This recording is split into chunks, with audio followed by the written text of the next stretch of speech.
right. Hello, everyone. We are back. My name is Jessica Trimble, and I am the Director of Communication and Outreach at Indiana Disability Rights. And today we are going to talk about voting in the Indiana primary election during COVID-19. I'm sure you've heard a lot of things going on and changes, so we just want to give you the right information. Today, I'm actually interviewing my staff member, Catherine Vest, and you will see Kat next to me on the video over here, I believe. This is going to be a little bit different than some of our other videos. So Diane is below me, and she's interpreting for what I am saying. And then Amy is below Catherine, and Amy is actually going to be voicing for Catherine. So just to kind of explain the setup. But with that, Kat, would you introduce yourself? Hello, everyone. My name is Kat. I am the Communication Outreach Specialist for IDR. I do a lot of different things related to communication. Currently, I'm focusing on running our voting program here at IDR. So, Kat, voting is going to look a little bit different this year, isn't it?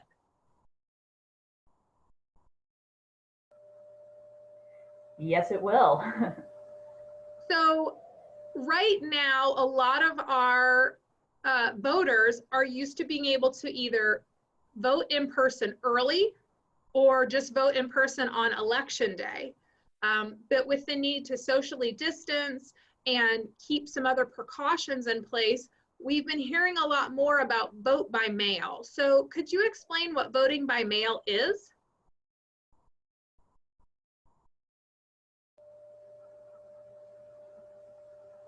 Sure. So voting by mail is where you have the opportunity to vote from the comfort of your own home. You receive a ballot in the mail, and that includes your voter information and your voter ID card, which I do have an example of that I can show you later. I will say it's a really cool method that you can use to still express your vote.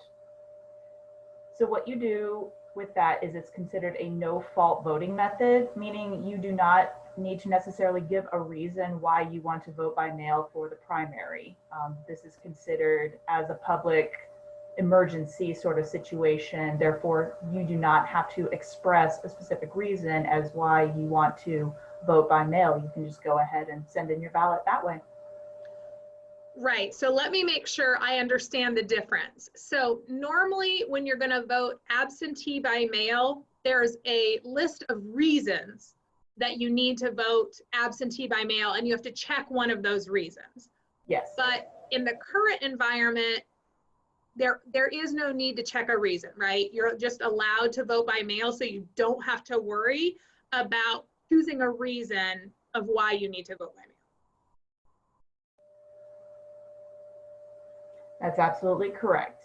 Typically, they have very strict criteria that you need to meet to vote absentee. But again, that was pre-COVID-19 world, which is, as we all know, we live in a very different world right now, so you don't have to provide that reason like you would have before. Okay. So I'm registered to vote, and how do I get my ballot?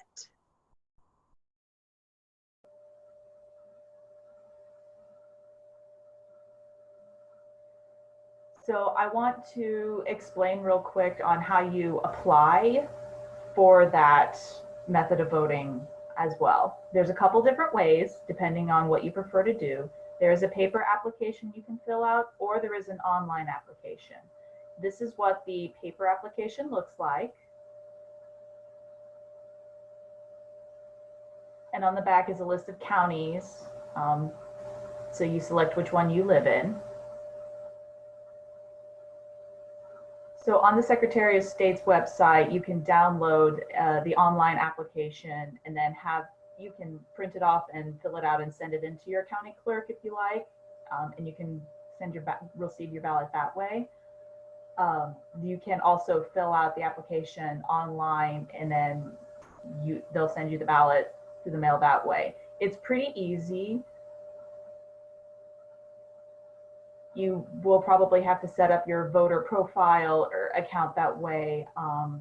But once you get that set up and you're logged in and registered and everything, there'll be tabs along the left side of the screen, and it's pretty user friendly to go ahead and fill that application out online. You should receive a confirmation once it's all finished. Just make sure that you get it in before the 21st. And once you receive that paper, you can send in your ballot as soon as you like.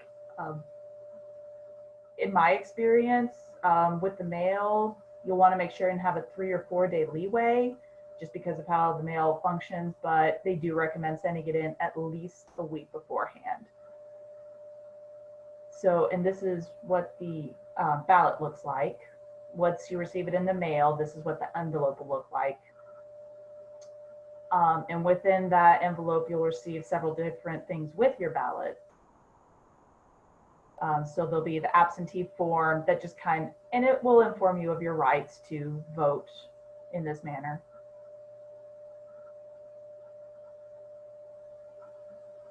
And it will include instructions on how to make sure your vote is done properly, and it will have the confidentiality note on this. So on the application, it'll note whether you're Republican or Democrat if that's something that you've registered as.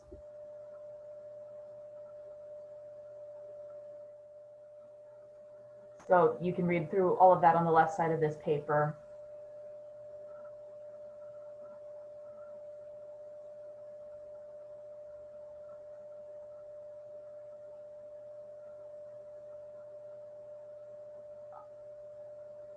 So there'll be a smaller envelope here that will contain all of this information.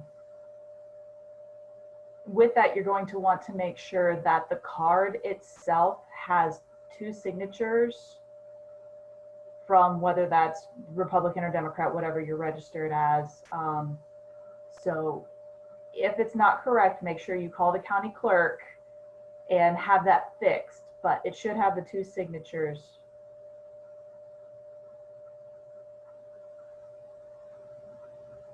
And all of that information on there.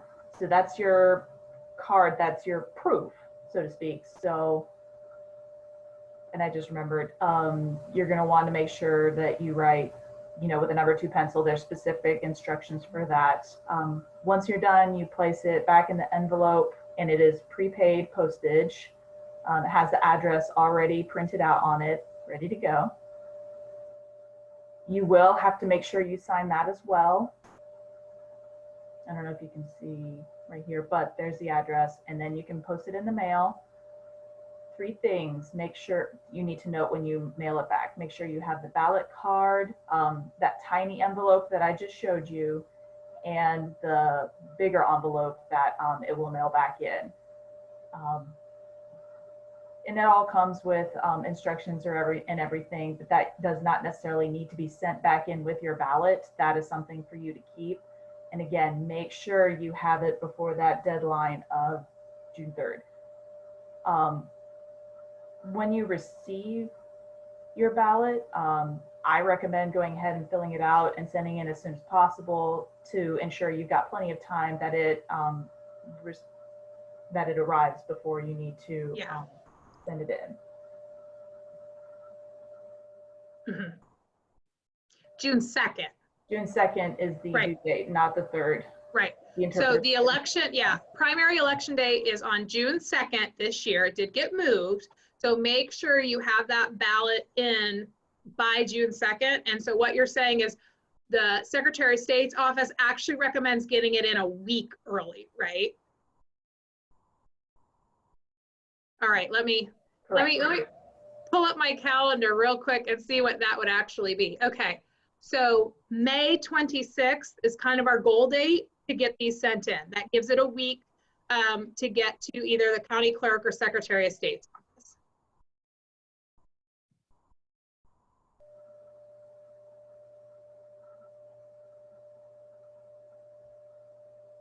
Yes, and that May 26th is perfectly set up. So if a person decides that they actually don't want to vote by mail, they want to go vote in person, then you still have that May 26th through June 2nd time. But understand that your county clerk's office has a limited number of staff right now. So make sure you're looking at your local voter information on what times they're going to be available in your specific area. There's lots of information online for that. Okay, so we've got a lot of information and a lot of items that you shared, and I want to let people know that we're going to post pictures of those on our website. We have a HoosersVote.org website, HOOSIERSVOTE.org, and we'll have pictures of everything there. So if it's difficult for you to see on your screen, we're going to have that information there so you can get a visual recognition of what you're looking for. So Kat, remind us again, what is the date we need to apply for the application, either through our county clerk's office or Secretary of State?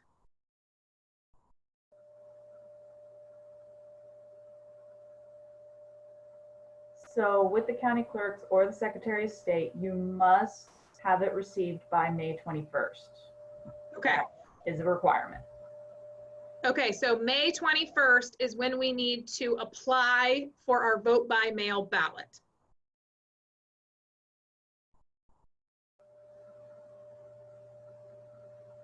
Yes. Now, if you go for the online option, you have until May 21st. But also you have to remember that if you're going to have it by mail, you know, it has to be before 11:59 that evening. So there is a specific timestamp that must be completed by for online. If you choose to fill out the paper application and mail it in, then make sure you're planning that extra time for it to arrive before May 21st. So if you want to go ahead and fill that paper application out, I would encourage you to do it now when you are able to ensure you have plenty of time. So we all live in a world where we love to track things. We love to track our online orders, and we love to know when a delivery person is bringing it. So how do you track the status of your absentee ballot application or your vote by mail application?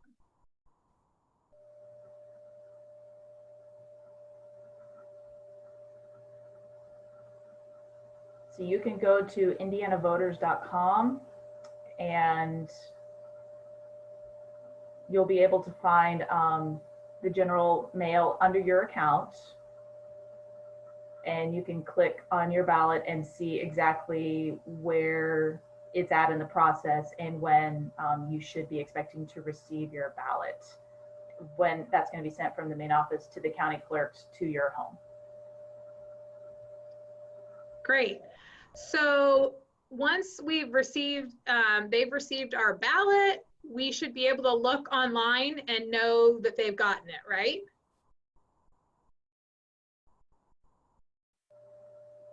Yes, that's right. All right, so again, we want to let people know that there still will be opportunities to vote in person, but be prepared that it's going to be limited this year.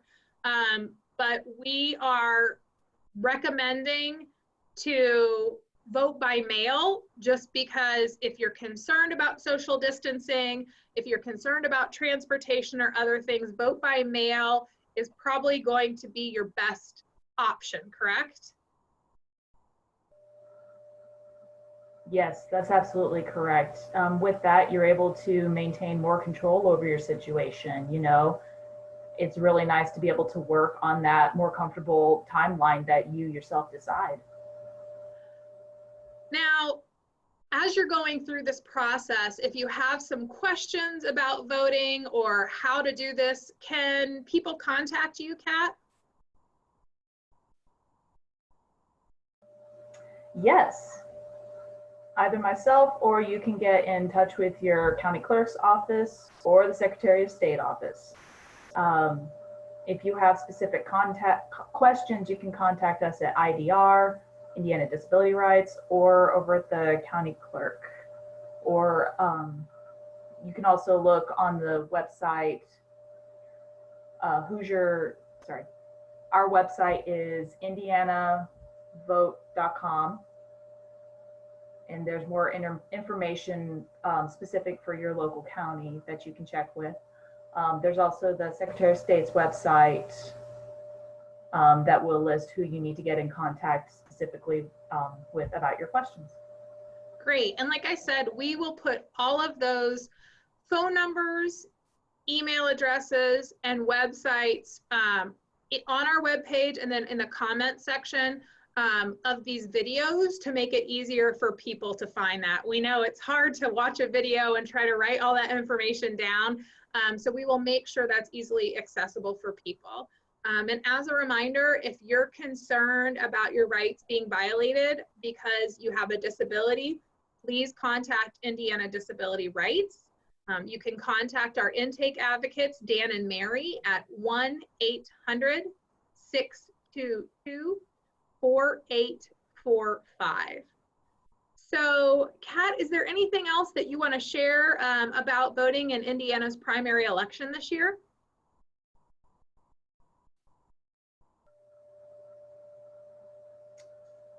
Yes, I would like to kind of piggyback on what you just said. Do not allow COVID-19 to violate your rights as a voter. Make sure that you're advocating for yourself and making your voice heard, whether that's going to vote in person or absentee voting. If anything is wrong, like with the signatures, make sure you're reaching out to the county clerk's office to get that amended. Make sure that you're reading about your rights as an absentee voter so that none of those rights get violated. So again, they are your rights and don't let anyone impede them. All right. Well, thank you, Kat, for being on camera and being willing to be interviewed. Thank you to Amy and Diane for your help. We really appreciate you. And with that, we'll say thank you, and we'll continue to do interview updates as new information comes out about voting during COVID-19.